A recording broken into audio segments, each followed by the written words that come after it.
Good afternoon, everyone. Welcome back to Mother of Migraines Daily Highs and Lows.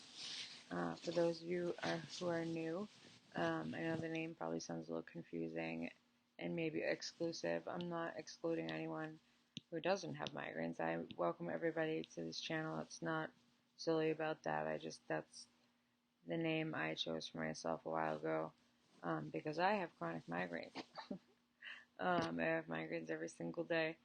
Um, and one day it struck me that, um, I was looking at all these positive things all the time and reading all these positive quotes and positive poems, and nothing against that at all. They are helpful, and I still do that. But I think it's just as valid um, or useful, maybe is a better word, to then validate the harder times, the things that you are going through that are difficult, the pain that you are feeling, because all your feelings are valid. And I think, all feelings have should have a voice. Saying, I'm struggling with this hurts, and this is difficult, does not mean you're a negative person. It means you're acknowledging what's really happening within your feelings. Um, and I guess that's the lesson I had to learn.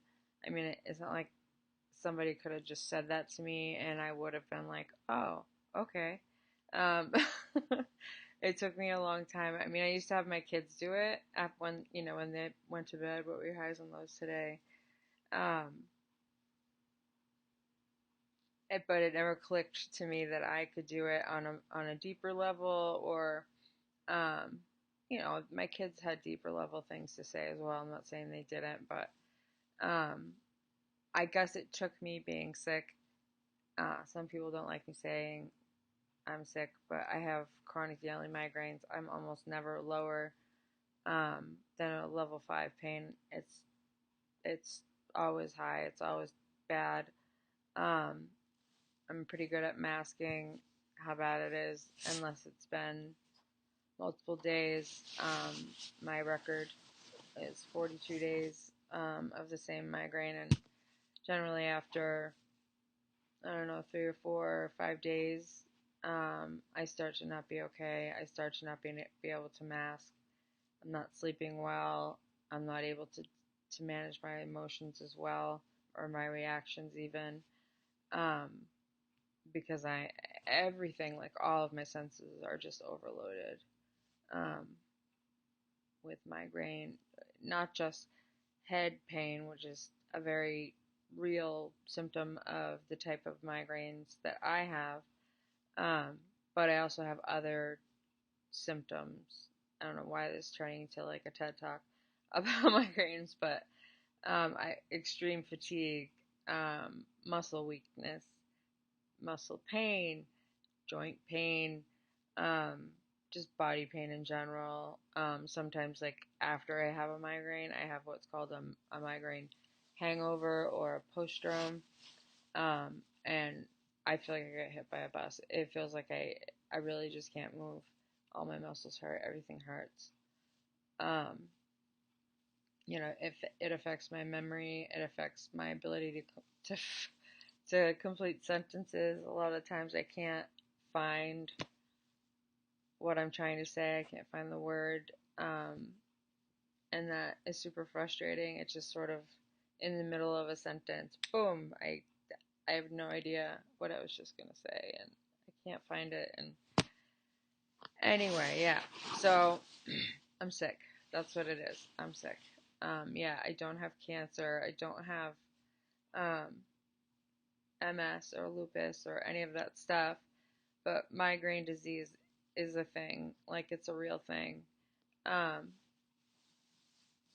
so yeah, my little validation for all of us migraine sufferers, migraine warriors, I rather say, than sufferers. But because we're warriors, we fight like hell. Um, for myself, I do.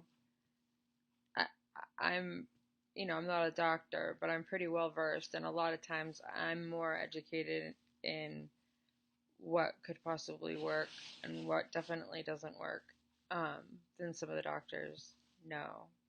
Like when I go to if I need to go to the ER, um, sometimes it becomes, you know, an argument. I'll cite papers, I'll cite, um, like peer-reviewed journals of information, and they still won't listen to me. So yeah, that's very frustrating. But anyway, so that's a very long intro that, again, I didn't mean to do. Um, in case you haven't noticed, I don't go by a script.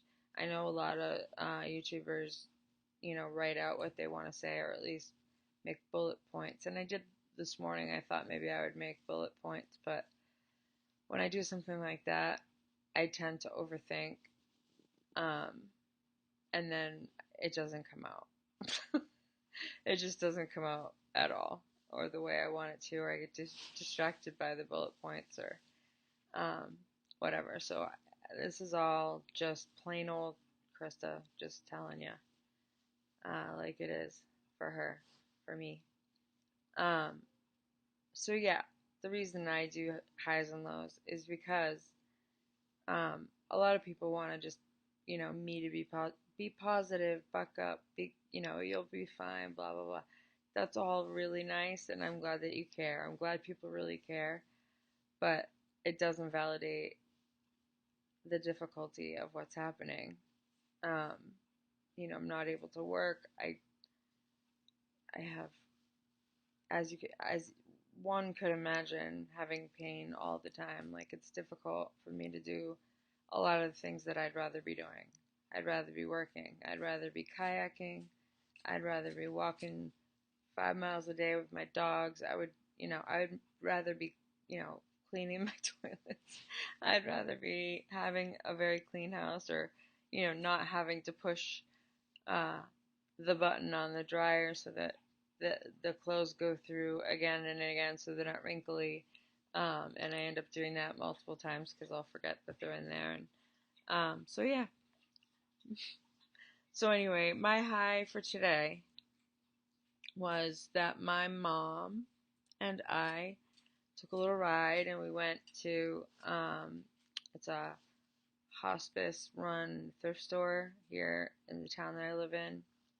And they have amazing things there, very reasonably priced for, as a thrift store. And every once in a while you'll find something like amazing there, and I like to be there. I don't always buy anything. Like today I don't really have any money, and but I just wanted to go and walk around, and yeah, and my mom ended up buying me an outfit, which I thought was really sweet, um, because I posted on my social media, I think it was yesterday or the day before, but I've lost 100 pounds as of 2 days ago, um, and you know, it's something worth celebrating. I mean, it's been a long road. I think I started it in June of 2021, I want to say.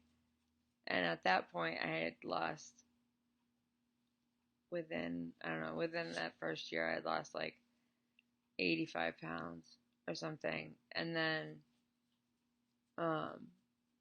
and then I started gaining it back a little. Um, so I think I gained back like 20 pounds or so. It doesn't matter, numbers.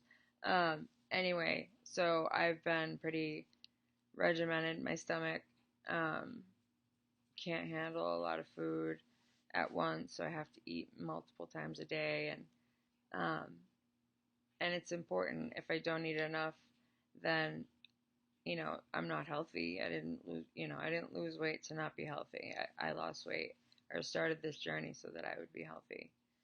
Um, I want to be around as long as possible for my kids and grandkids and all that.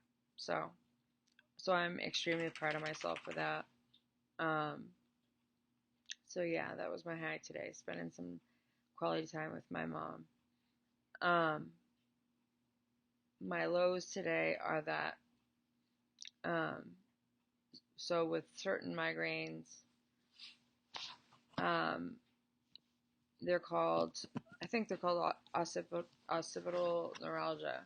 I think that's what it's called. When the pain starts back here and it sort of goes forward. Why am I losing video? Why can't I see you? There you are. I don't know what just happened. That was strange. I hope I didn't lose you all.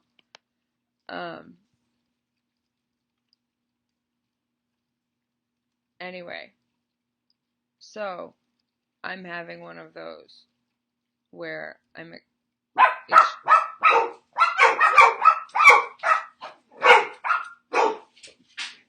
the dogs have to chime in. They bark at everything. Like, if they hear leaves blowing outside, they'll start barking at it.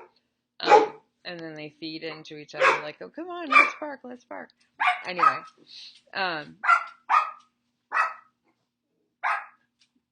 okay. Sorry. They don't like to listen to me and tell them no. But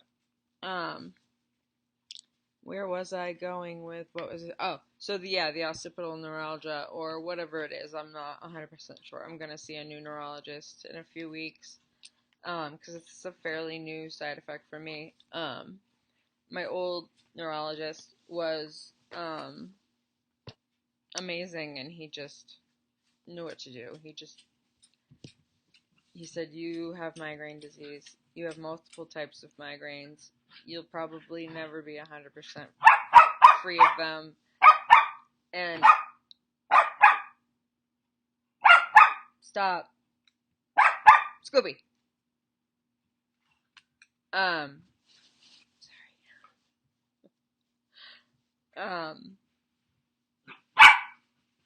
So yeah, I appreciated that. I appreciated the forwardness and just tell me like it is.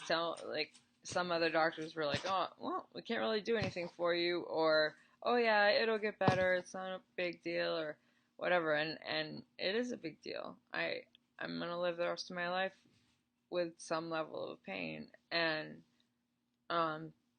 that took or takes a toll on me sometimes. Like, sometimes I'm just like, okay, I accept it. This is it. This is the way it's gonna be. And then other times I'm not there. I'm tired. I'm in pain all the time, and I feel like a burden to the people in my life, and just depressed. And but it's important for me to validate those feelings. Those feelings are so important. They're so important to talk about with other people, whether it be a therapist or friends or whatever. They're just important because, of course, I feel that way. I'm in pain all the time. Of course, I feel that way. I'm not just gonna walk around and be like, woohoo, I'm in pain. So it's good. It's good to validate it. It doesn't mean I have to sit in it or give it power. But I need to acknowledge those feelings. So those are the feelings I'm having today. I'm very dizzy. I fell again. I fell a while back. I think it was the last time I had this type of migraine, like a month ago or so, 3 weeks ago. And I fell really hard. I still have the bruise on my hip, and today I fell pretty hard, and I hit my head, which it's the last thing I need is to hit my head. But it happens, and my mom wants me to use a walker or a cane or something when I'm feeling like this, and a walker I just can't. We have a walker. I'm playing with the dog. That's what's happening over here. Just so you know, I'm not just like woo waving my arm around. Yeah. So I think a cane. Maybe I can be sold on a cane. Like, it would be easier around the house anyway. The walker is just huge and inconvenient. It's just not. It doesn't fit really in my house. So yeah, maybe a cane or something will help. while I'm having these dizzy spells. I mean, I'm already like, losing my teeth and getting the wrinkles and all that stuff. So I guess I have to start accepting the fact that I'm aging and things are gonna be, um, I didn't want the cane or the walker to make me look old. Like, it's not old. It's like I need something to help me so that I don't fall. It's not anything to be like um, ashamed of or embarrassed by. But anyway, um, this dog, right here, come here, come here, come here. He is all right. So when he's cute, he's cute. He's the cutest thing. He sleeps and so adorable. And then he's like this right now. He's like a Tasmanian devil. Like he's running around everywhere. He wants to bite everything and chew on stuff, and mostly he wants to chew on my hands. Um, so we've been working on ignoring it because I've tried pretty much everything else. I tried, rewarding good behavior, like when he stops, rewarding him, and he's too smart for that. Like he would just catch on, he'd just stop and wait for a treat, and then turn around and start biting me again. So he's a rescue. I absolutely adore rescuing. It's like, I guess it's another high. Ow. Just to see the progress, like he came here. He was terrified of men. He was terrified just in general when he got here. Um, he like imprinted on me pretty quickly. Um, and he's slowly getting more social with people. We walk around our neighborhood. A bunch of people in my neighborhood are walkers or have dogs of their own, and everyone will stop and say hi. And my older dog Otis will be like, hi. Like he just loves to say hi to everybody, and he's the one that you would think would be scary because when he barks, it's like really, really loud, and but he's not scary at all. And then this one, he'll bark, but he'll also growl a little bit. He backs up. He's pretty tentative around people, but he has also um, been really great, like meeting my parents and um, one of my sons, and um, so he's learning that not all people are scary. And anyway, yeah, watching the progress. I mean, when I first got Otis, even say it was 5 years ago, 4 years ago, he was extremely malnourished and really, really terrified. And also, he like stuck to me like glue. I had to go with him outside the back. We had a fenced-in yard. I had to go out there with him and walk around because he was too afraid. And then, just over the years, seeing all the different um, layers of his fear sort of peel off. Um, so yeah, I had not to be on my soapbox about it, but I highly recommend rescue. Sometimes you get crazy ones like this, and it feels frustrating, and it might feel hard, but it gets better. It gets better. I mean, ask for help. Put it out there. Facebook is a, you know, or even Twitter, whichever you prefer. They can be cesspools of crap, but they can also have lots of good resources on um, how to treat your new rescue. To give them their space, and don't introduce people too soon, and don't expect them to be, 100% perfect when you get them home, because you don't know. I mean, the dog could have been in the shelter for a couple weeks or a couple months or a couple years, and the dog is gonna behave that, in kind. It's gonna behave in the way, um, however long. Shelters are scary. They're loud. There's, the kennels they're in are just either too small, overcrowding. Like, it's just sad. There's way too many animals in those places for us to go out and start making more of them. It's just, anyway, my soapbox time is over, um and get off my finger. Go. Um no. No. Um Sorry. Anyway, so that's it for today's highs and lows. Please, um, if you are so inclined, um, please subscribe and like this video. And um, if you would like to share your highs and lows, I would very much appreciate that. Um, you can, put them in the comments below, or you can make your own video of highs and lows, and just tag me in it so I can see it, or however you want to do it is good. And if you don't want to share it with anybody, that's okay too. Um, but um, it would mean a lot to me, um, if other people would share with me. You can even send me a message if you don't want everyone else to see it. Um, so yeah, I appreciate you people.